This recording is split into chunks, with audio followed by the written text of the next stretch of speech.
All right, we are back. It's another edition of the Football Friday Night Podcast presented by Sun City Sit Rep. I'm Adrian Broaddus. He's Zay Galindo. We are back in action for another busy week of high school football here in El Paso. Week number 7 is live. We are already ready for all the good stuff here to come in high school football. We're past the midway point of the season. When it comes to week 6, a lot to recap, a lot to talk about and discuss here on the program. And then I just want to give a big shout out to our great team here at Sun City Sit Rep. They do an amazing job out here. They record our podcasts. We work with amazing equipment over here, amazing team. Shout out to Jaime Barraza for giving us this opportunity to be out here. Also, big shout out to Warrior Allegiance. They bring us our game of the week each and every week, and they are going to be thrilled about our awesome game of the week here in week number 7. One more big shout out, VP Marketing. If you are looking to set up a podcast, if you're looking to grow your business and grow your strategies through digital media, reach out to the great team at VP Marketing. Check out their website at vpmarketing915.com. And that is definitely the place where we love working with right here. It's our Sun City Sit Rep studios here, Football Friday Night, week number 7. Zay, you missed week 6. I missed week 4. You missed week 6. This was not the week to miss, man. What exciting football we saw all across high school football here in El Paso. Yeah, I mean, I take 1 week off. Nothing crazy is going to happen. I'm going to take the week off. I got things to figure out, right? So I'm like, okay, nothing crazy. It wasn't like the wildest week on paper.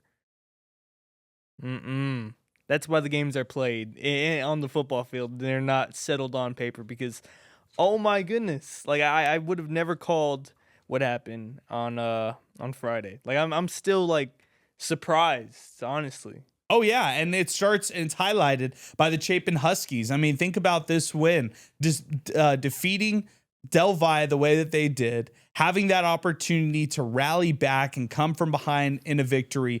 I was down on Chapin at points in this season. You could watch other podcasts here for Football Friday Night and see that I was pretty down on this Huskies squad offensively. They didn't have a lot of much of an identity. They made the change 2 weeks ago and went with quarterback Davion Singleton, the all-around athlete, the guy who can kind of do it all for them. He started off the season playing a little wide receiver running back for them.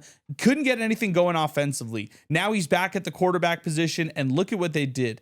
23-22 over Del Valle, a key District 1-5A Division II win for the Huskies in this one, and it's a stunner. I mean, Del Valle has won 21 straight games in district play, and that streak came to an end. Davion Singleton hitting Landon Payton from 10 yards out with 11 seconds left in the matchup. You couldn't have written it any better than how the Chapin Huskies closed this one out. They just hung around. It wasn't like a huge game plan or anything different for Chapin. They just hung around. It wasn't like Del Valle had a terrible game either. Jake Fetty had a big 40-yard touchdown run in this matchup right here. And now Del Valle 3-0 in district play, a true, actually I should say 3-1 in district play, a true contender now for the district crown. Not to get too ahead of ourselves, but Andrus is back in the conversation too as a dark horse candidate to win this district. And then of course, don't forget about Del Valle. One slip up, 1 point loss right here for them isn't anything to panic about. I'm still very high on this Del Valle team. I think it just exposed that, hey, they have some vulnerabilities. I think head coach Rudy Contreras would agree that, hey, you'd rather lose now in October, correct things now, and then be better off in November when things really matter and they go to into the Texas State playoffs. But we lead off the show by talking Chapin, Davion Singleton, and his heroics beating Jake Fetty for the first time in his high school career.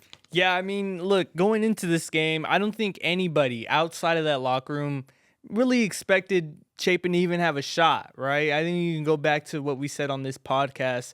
I didn't think they were going to win, right? I don't think many other people did. And I think that's the beauty of it, right? That you know, a team can do that after they got pummeled just a couple of weeks ago by their rivals in Andrus. They were spiraling. They only had one win, you know, and this is a huge corrector. Now you win 2 straight, right? You just beat Burgess, now you beat Del Valle, and now they really are a contender to win the district title. And if you would have said that to them coming off the bus off of that 40-7 Andrews win, I don't think they would have believed you, and I definitely wouldn't have. So I mean, it's awesome. We knew going into that game that having Singleton at the quarterback would give you a shot to win because he's that good of a player.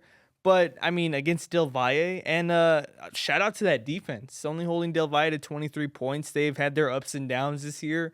They were able to put together a real complete performance, and it turns out in a win, a huge win, like a shocker. I don't think we've seen an upset that big in years. No, we haven't. I mean, especially from a team who was like, we were questioning Chapin, would they even make the playoffs? Like, we had pulled up those stats a couple weeks ago, and now, I mean, firmly entrenching themselves in the district title race. So thought that was a huge win. Best win of the week there for the Chapin Huskies. Shout out to Davion Singleton. Marco Chavez, head coach, deserves a lot of credit too. That coaching staff was down on the team, but I think you really judge teams, period. This is a good philosophical thought in high school football. You could judge teams the way that they handle adversity and kind of push through adversity. That's how you can kind of really handle teams, to see who's mentally ready to go and who might not be ready to go during those times. So best win of the week was definitely the Chapin Huskies. Worst loss, I mean, you know, you look at the Eastlake Falcons, they hung in that game. All the adversity that they faced off the field with their head coach, Ruben Rodriguez, obviously not coaching, arrested last week. And we talked about it on the podcast last week as well. But this week going into this matchup, they were tied. It was a close game against Eastwood in the first half, just back and forth matchups. And then offensively, they got worn out. And Eastwood had some key fourth down stops. They had 2 interceptions in the second half that were really important for that Eastlake squad or Eastwood squad, and their defense continues to step up. Quarterback Kingston Jeffries, 4 touchdown passes in that one. Jordan Nava had I think a trio of touchdown catches as well, and then Matthew Ramirez on the ground continues to be a stable force for them. Eastwood handing Eastlake the worst loss of this past weekend, and again, not panicking if you're Eastlake, right? Like, they obviously have gone through a lot off the field, but now if you're Eastlake, you're probably just trying to claw into the playoffs and claw in for seeding purposes versus maybe being in that district title race, which a lot of people thought they'd be. And now I think it's a 3-way group between Eastwood, Franklin, and Pebble Hills out of 1-6A. Yeah, I agree. I think that's the 3 teams that kind of, you know, we know for a fact that they're going to be in the playoffs. And for Eastlake, right, you still think they have a good shot to make the playoffs even after that loss. But, you know, Socorro, you talked about it earlier. Hey, you got to take care of business on Thursday when they play them, because if you lose that one, there's a real shot you really don't make the playoffs. So they need to hopefully they figure things out, because we know they have talent. You know, I've seen that team.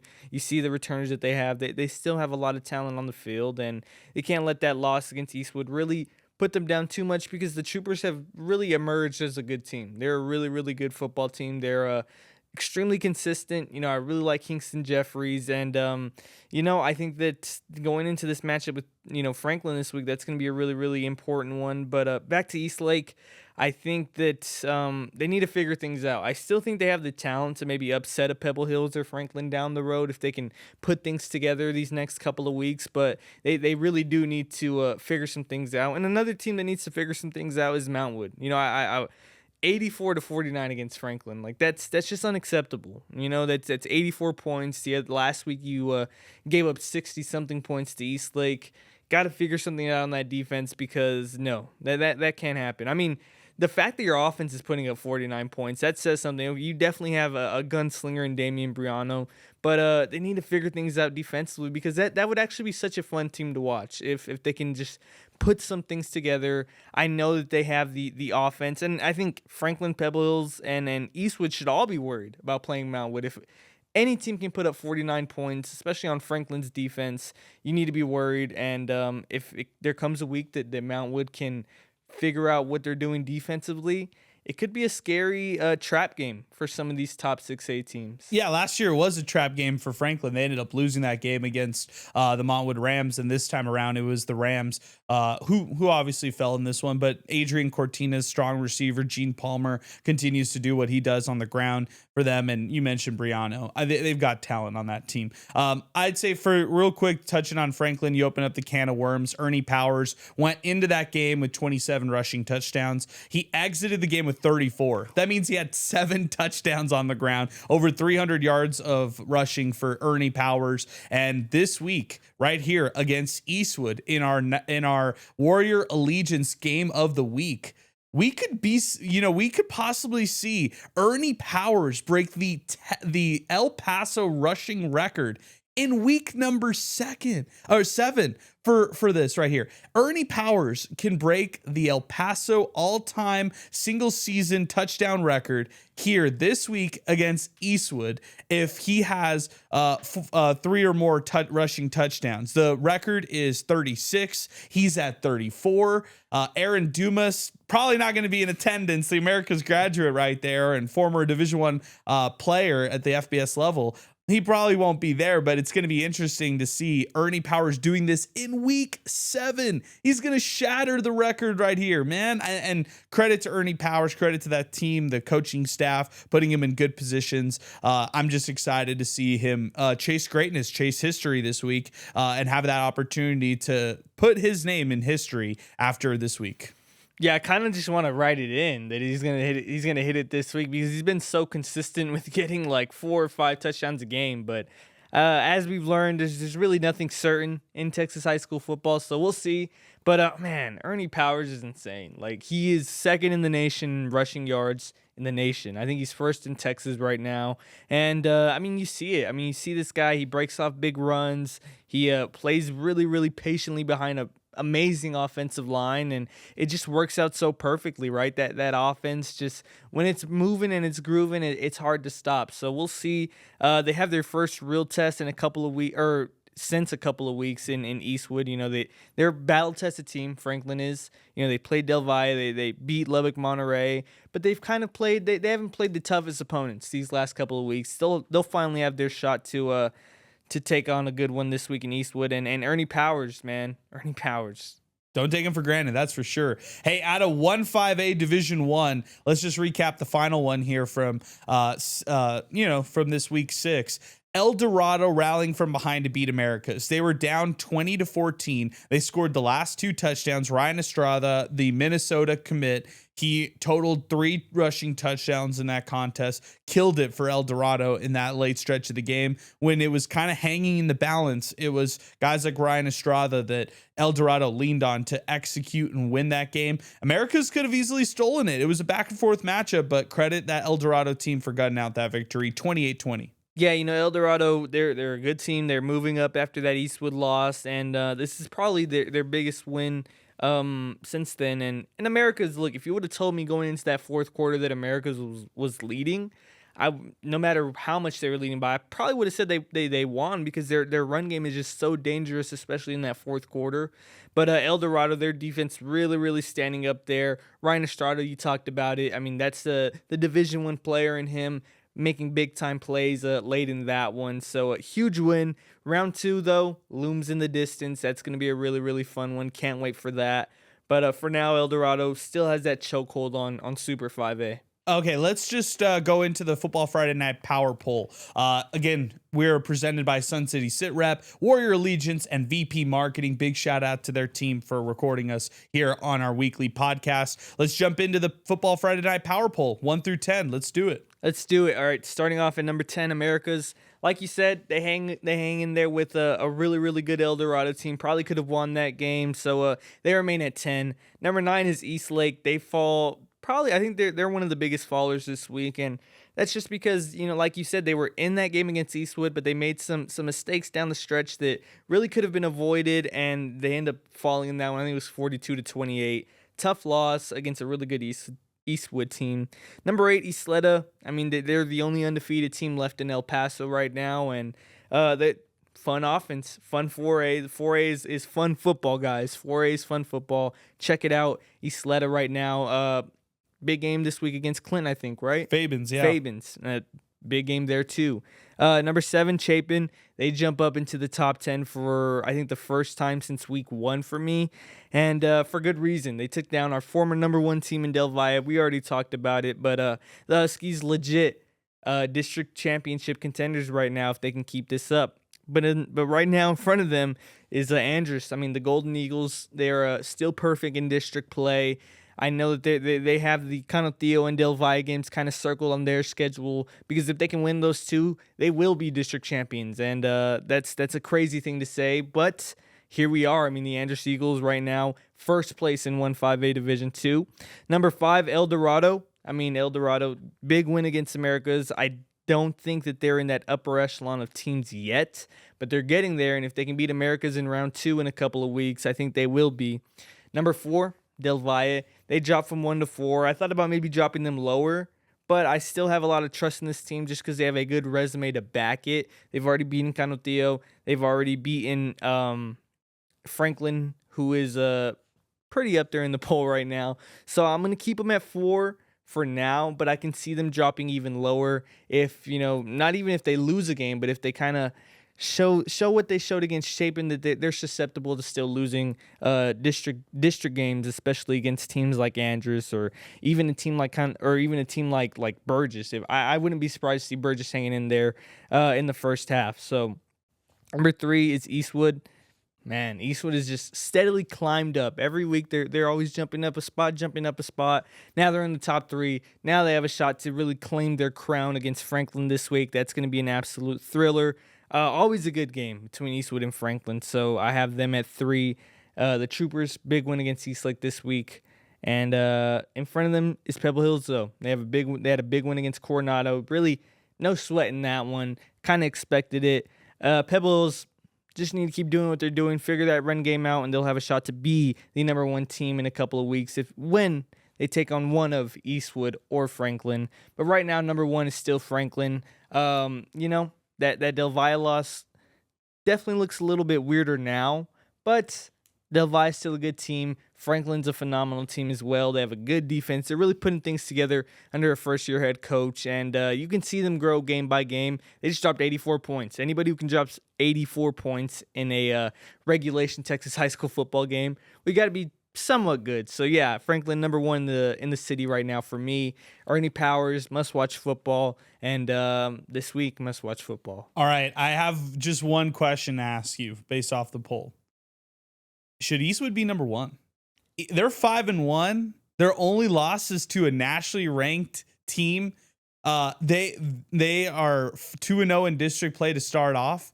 They have the best defense that an Eastwood squad has had in years, and they have a balanced attack on offense, both through the air and on the ground. Like, we sometimes in the moment in high school football, it's easy to kind of overlook the team who's there right now. And there's teams who are there a year early. There's teams who are there maybe a year late, based on seizing the right opportunity.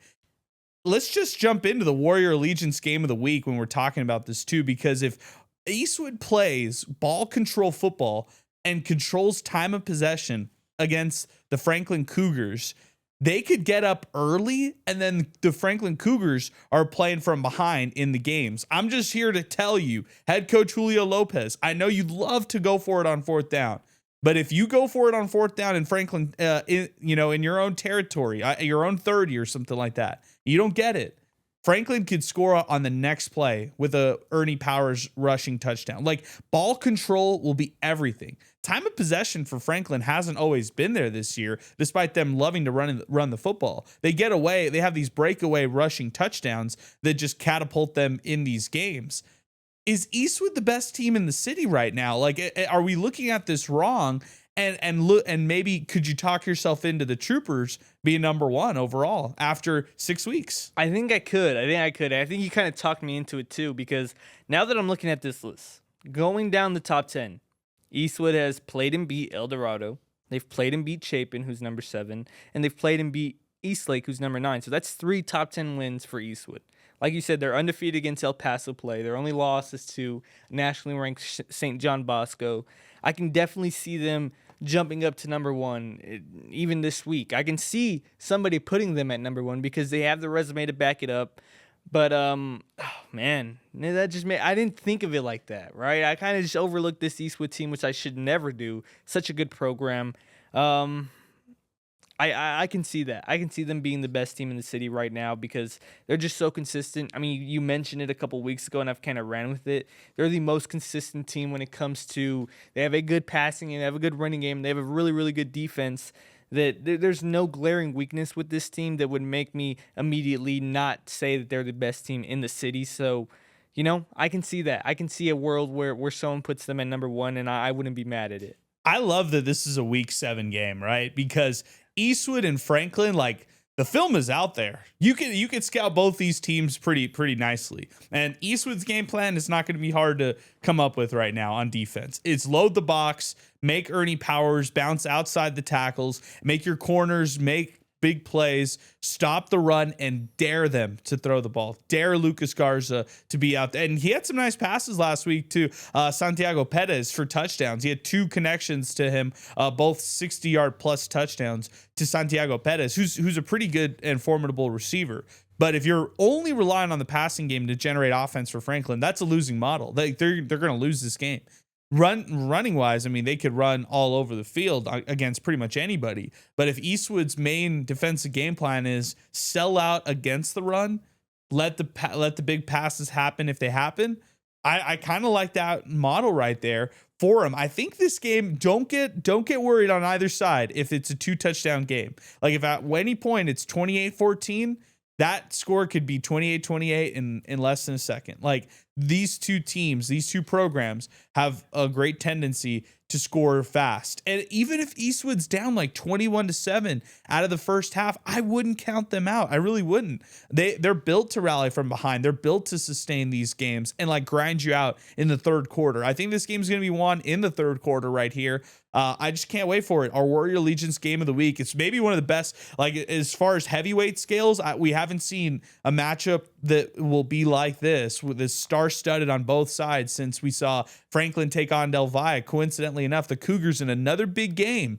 Now they're going up against the Troopers. And another part of that is this is still a young coaching staff right here that's only been with each other for 6 games here for Franklin. They've really only started to gel with each other here during these last few weeks. And credit to Coach Ruben Torres, who's done a phenomenal job at Franklin, like taking over with big shoes to fill over Darren Walker.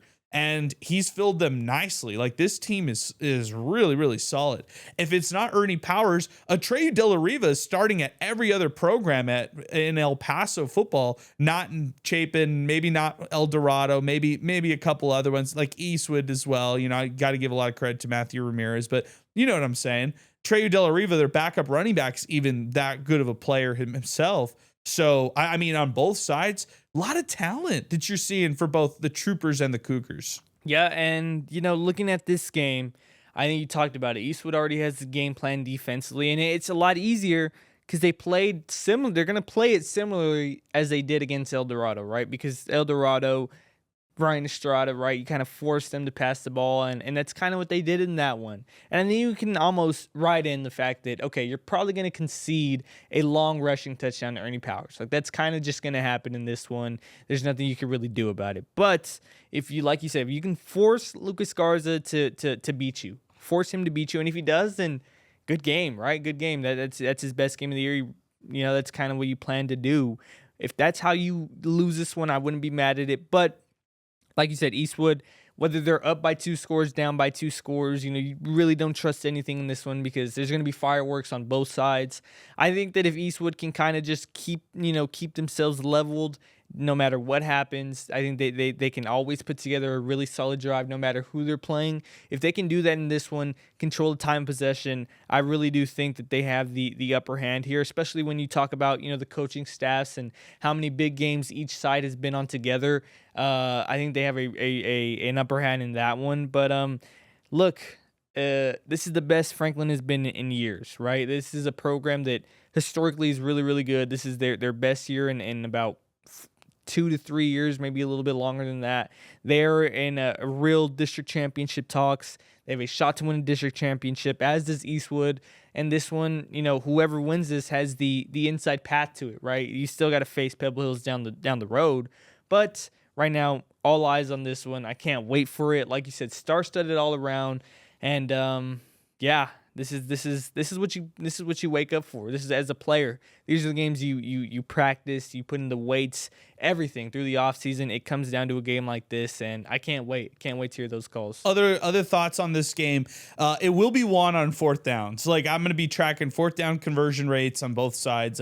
Franklin's going to go for it. They're going to be aggressive. Eastwood's going to go for it. They're going to be aggressive on fourth down plays. I also look at the turnover margin. Last week, Eastwood forcing 2 interceptions in the second half to really seal the deal.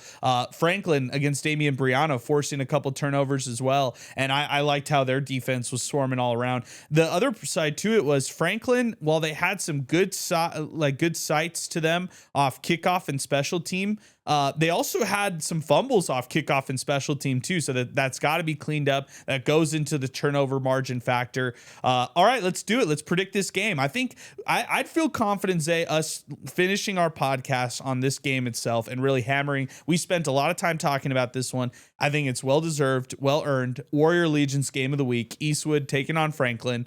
What's your prediction? Oh man, that's such a that's a loaded question. I don't know. You got to give one. We got to get a winner. It's going to be on the west side of El Paso. I know it's going to be bumping there. It's probably going to be a great atmosphere. I think they usually have a good atmosphere. But man, I'm going to end up on a clip. Every week we end up on a clip. This is going to be another one. Oh, I got the Troopers winning. It, man. I think they're gonna take it. You know, you kind of talked me into. I think coming into the podcast room this morning, I probably would have said Franklin, but you've talked me into Eastwood. I'm in on this team.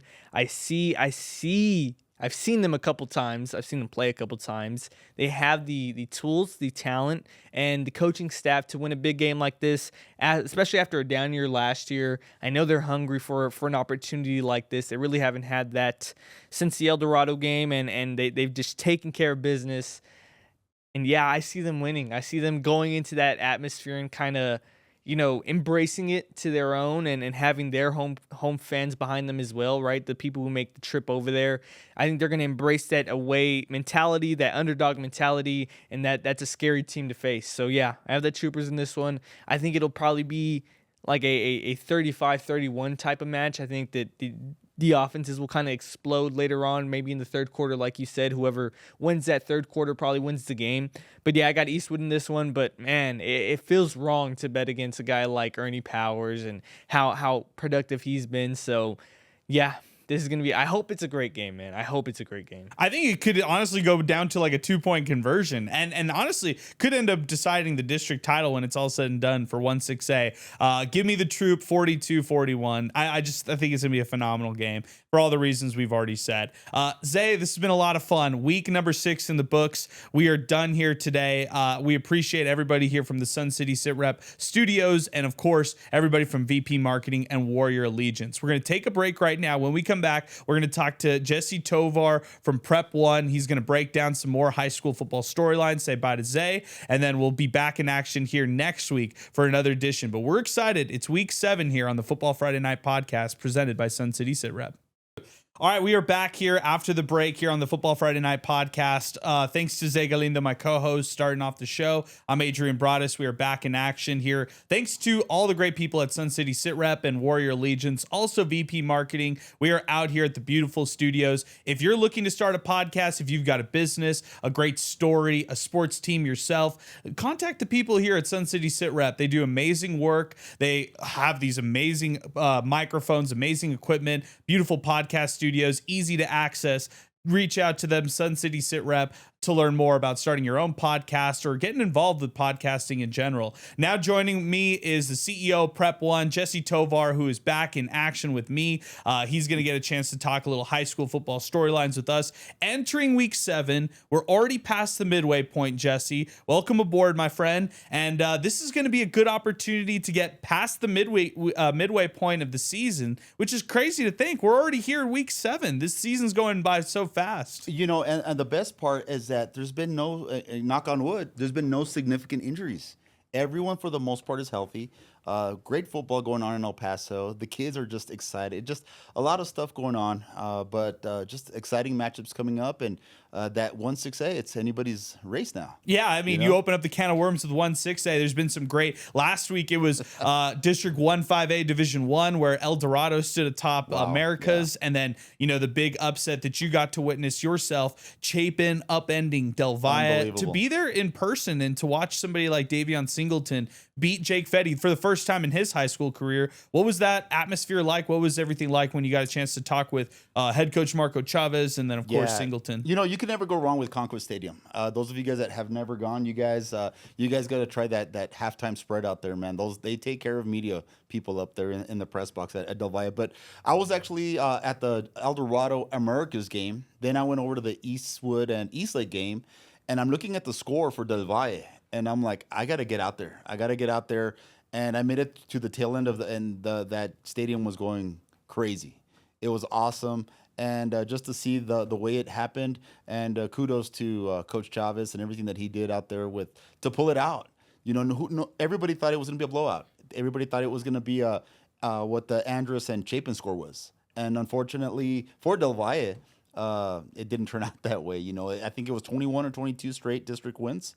And that was a monumental achievement, as we all know. But the fact that an athlete like Davion Singleton can be such an X factor and blow a game wide open just the way he did, it was awesome to watch. No, it really was. I mean, he's a special talent. This whole class of 2026 is special, right? You got Jake Fetty on the other side, who's committed to Arizona State. Singleton committed to UTEP. You have Ryan Estrada committed to Minnesota. He's going to be playing in the Big Ten. Justin Morales with Franklin committed to Kansas State, going to be playing in the Big 12. There's some really high level talent. Today, we got a chance to see Noah Tarrant, who's just a freshman, Pebble Hills. He's going to be making a trip out to LSU over the weekend to go out and visit that school. Like, El Paso talent continues to get elevated year over year. And that's a perfect segue into Prep 1. Yeah, and what you do, Jesse, for the community and what you do for different people and prospects out there, not just in football, but other sports here in El Paso, to kind of have a spotlight on them and to be found on a national scale.